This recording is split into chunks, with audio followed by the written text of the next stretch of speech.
भगवान बुद्ध का अष्टांगिक मार्ग केवल एक धार्मिक सिद्धांत नहीं है, बल्कि यह मानसिक शांति और संतुलित जीवन जीने का एक संपूर्ण मनोवैज्ञानिक ब्लूप्रिंट है।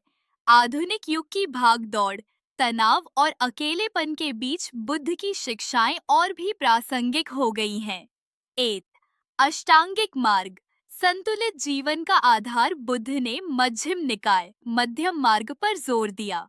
उन्होंने सिखाया कि न तो शरीर को अत्यधिक कष्ट देना सही है और न ही अत्यधिक विलासिता में डूबना। अष्टांगिक मार्ग के 8 स्तंभ हमें सही दिशा देते हैं। सम्यक दृष्टि, राइट व्यू। जीवन को वैसा ही देखना जैसा वह वास्तव में है, न कि वैसा जैसा हम उसे अपनी इच्छाओं के चश्मे से देखना चाहते हैं।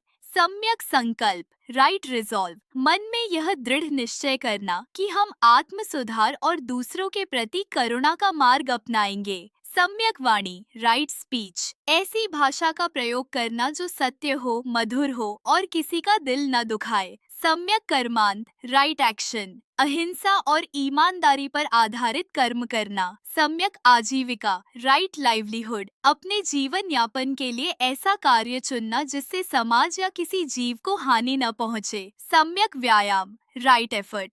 अपने भीतर के नकारात्मक विचारों को रोकने और सकारात्मक गुणों को विकसित करने का निरंतर प्रयास। सम्यक स्मृति, राइट माइंडफुलनेस। वर्तमान क्षण के प्रति पूरी तरह सचेत रहना। सम्यक समाधि, राइट कंसंट्रेशन। मन की एकाग्रता जो ध्यान मेडिटेशन के माध्यम से प्राप्त होती है। 2. सत्य और अहिंसा, व्यवहारिक दृष्टिकोण। बुद्ध के अनुसार अहिंसा का अर्थ केवल हथियार न उठाना नहीं है, यह उससे कहीं अधिक सूक्ष्म है।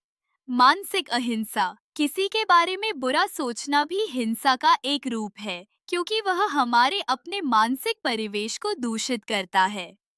सत्य की मिठास, बुद्ध कहते थे कि सत्य बोलना अनिवार्य है, लेकिन यदि वह सत्य किसी को अनावश्यक रूप से चोट पहुंचाता है, तो उसे बोलने का समय और तरीका सही होना चाहिए। मौन भी कभी-कभी सबसे सत्य होता है। 3. अनासक्ति, नॉन अटैचमेंट। स्वतंत्रता का मार्ग। अनासक्ति का अर्थ यह नहीं है कि आप परिवार छोड़ दें या जंगलों में चले जाएं। इसका अर्थ है जुड़ाव रखना पर निर्भर न होना। वस्तुओं से अनासक्ति। हम अक्सर वस्तुओं के मालिक नहीं बनते, बल्कि वस्तुएं हमारी मालिक बन जाती हैं। यदि कोई महंगी वस्तु टूट जाए और आप दुखी हो जाए, तो आप उसके गुलाम हैं। भावनात्मक अनासक्ति। हम दूसरों से प्रेम करें, लेकिन उनकी प्रतिक्रियाओं पर अपनी खुशी को निर्भर न करें।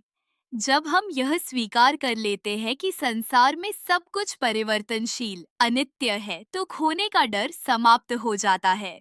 4. वर्तमान में जीना, जागरूक अस्तित्व आज के युग की बीमारी है।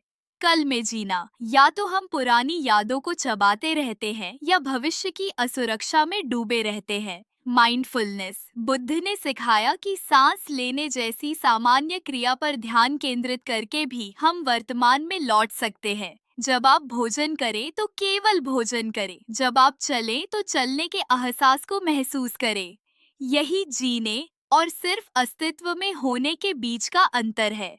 5. करुणा और सेवा, आत्मविस्तार। बुद्ध का दर्शन स्व से सर्व की ओर ले जाता है। जब तक हम केवल अपने स्वार्थ के बारे में सोचते हैं, हमारा दुख बना रहता है। जैसे ही हम दूसरों के दुखों को कम करने का प्रयास करते हैं, हमारा अपना दुख छोटा होने लगता है।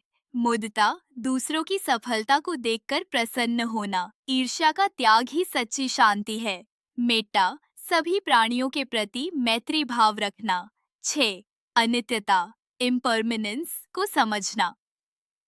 बुद्ध के दर्शन का सबसे महत्वपूर्ण स्तंभ है अनिच्छा। इस संसार में कुछ भी स्थायी नहीं है, न हमारा दुख, न सुख, न यह शरीर। जब हम इस सत्य को गहराई से समझ लेते हैं, तो हम कठिन समय में विचलित नहीं होते, क्योंकि हमें पता होता है कि यह भी गुजर जाएगा। और हम अच्छे समय में अहंकारी नहीं होते, क्योंकि हमें पता होता है कि यह भी स्थायी नहीं है। निष्कर्ष, जीवन एक साधना है। बुद्ध के अनुसार जीवन कोई समस्या नहीं है जिसे सुलझाना है, बल्कि एक अनुभव है जिसे जागरूकता के साथ जीना है। एक आदर्श जीवन वह है जहाँ मन शांत हो, वाणी में मिठास हो, कर्मों में पवित्रता हो और हृदय में सबके लिए करुणा हो। हमें अपनी खुशी के लिए बाहरी परिस्थितियों को बदलने की आवश्यकता नहीं है। हमें केवल अपने भीतर के दृष्टिकोण को बदलने की आवश्यकता है। जैसा कि बुद्ध ने कहा था, शांति भीतर से आती है, इसे बाहर मत खोजो।